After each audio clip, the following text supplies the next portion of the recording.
Right, we now come to the 10-minute rule motion. Esther McVey.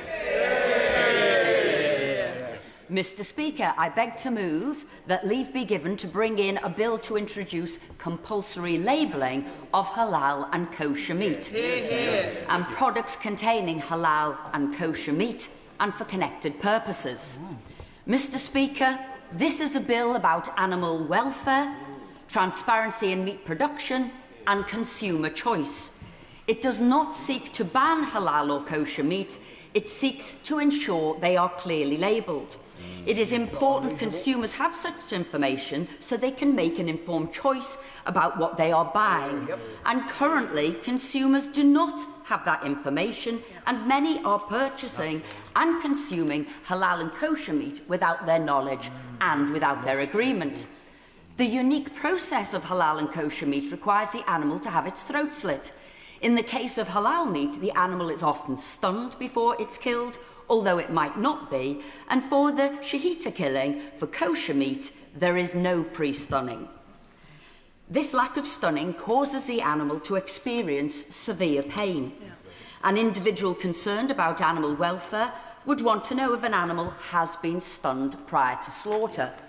Likewise, there are many religious groups who want to know what they are consuming too, and if meat has been blessed by another religion. In all these cases, clear labelling is essential to make an informed choice. Currently, the legislation that regulates animal slaughter is set out in assimilated EU Regulation 1099/2009 on the protection of animals at the time of killing, as well as in the welfare of animals at the time of killing, England Regulations 2015. Under these laws, animals must be stunned before killing, but exemptions exist for killing without stunning, in accordance with specific religious rites. Added to that, there are currently no requirements for such meat to be labelled. And what was once an exemption to the accepted stunning process of animals has become a growing part of the UK's meat market. The government's own figures show that of the 1.035 billion animals processed in English and Welsh slaughterhouses in 2024, an estimated 214.6 million were slaughtered to produce halal meat. The analysis shows the total meat supplied by non-stun slaughter is about 4 times greater than the population of Muslims and Jews in the UK. So while government guidance is clear that non-stun slaughter must be intended for consumption by Jews or Muslims, production is clearly going way beyond that. So much so, the UK is now exporting halal meat abroad. Between 2018 and 19, there was an almost 700% increase in the volume of sheep meat exported to the UEA, all of which is required to be halal. Clearly, without compulsory labelling of non-stun meat, slaughterhouses have gone down the route of producing more of it. In effect, a 2-tier system has been created, one in which some slaughterhouses comply by stunning laws and one in which others don't, citing the religious exemption, without ever intending to focus their sale on that market. Unfortunately, a driver of this market of non-stun meat is that a step of the process is removed, meaning this meat production becomes cheaper. Supermarkets and food outlets can produce this cheaper meat without ever declaring it to the consumer, and this is not what was intended by legislation. We have seen many examples of this over the last 15 years. Britain's biggest retailers, such as Sainsbury's, Tesco's, Marks & Spencer's and Asda, have sold halal or kosher meat without informing the consumer, as well as places like Domino's, Pizza Hut and KFC. And non-stunned produce is being used by 17 local councils in schools, the majority of which are not Islamic faith schools, without parents or children having the first idea about it, as well as it also being served in hospitals and in local councils. So in December, when Labour put forward its much vaunted animal welfare strategy, a document lauded with the aim of preventing animals suffering unnecessarily, which included the banning of boiling of live lobsters, banning the use of carbon dioxide to stun pigs, and steps to ensure the more humane slaughter of farmed fish, I was surprised and alarmed to see no mention of the more humane slaughter of animals and the labelling of halal and kosher meat. There was a clear opportunity to call for this labelling of halal and kosher meat, and it was missed.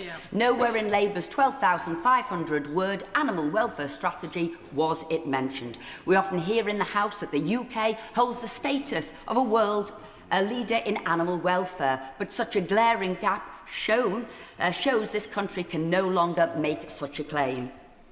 Food for You Too, which is a biannual official statistics survey commissioned by the Food Standards Agency, found in 2024 that the most common spontaneously expressed food concern was food production method, and in August 2022 the government's call for evidence on labelling for animal welfare found that almost 99% of respondents said method of slaughter labelling should be introduced. Absolutely. Research from the Agriculture and Horticultural Development Board shows that clear halal certification is stated as important for 92% of halal consumers.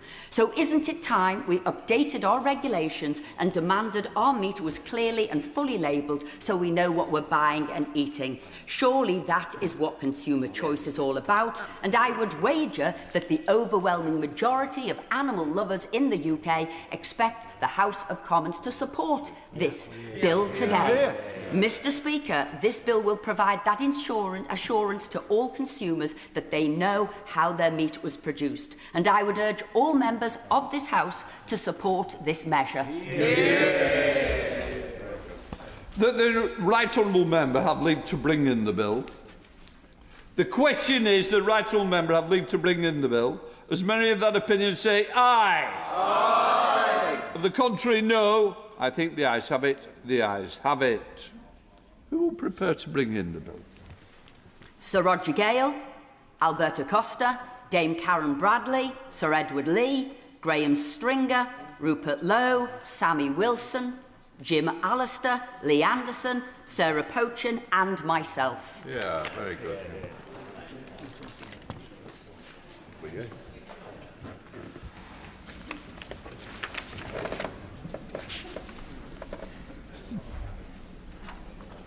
Esther McVey.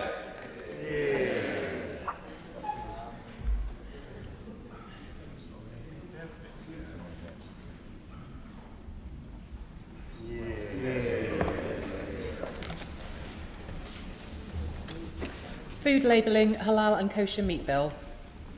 Second reading what day? 10th of July. 10th of July. I think I remember your husband doing something similar.